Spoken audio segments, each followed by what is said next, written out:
माझं मन कशात लागत नाही अशा शब्दात आमदार जयंत पाटील यांनी आपल्याकडे नाराजी व्यक्त केली. मंत्री हसन मुश्रीफांचा गौप्यस्फोट.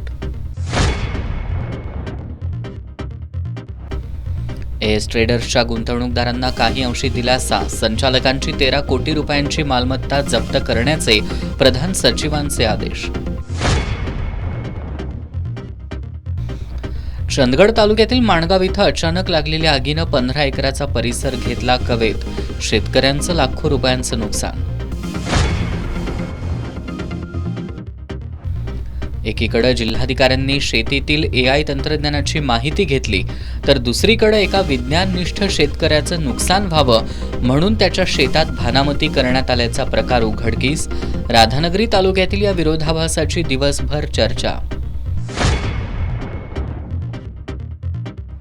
आणि पारंपरिक उत्साहासह पर्यावरणपूरक पद्धतीनं आणि विधायकता जपत कोल्हापुरात होळीचा सण साजरा.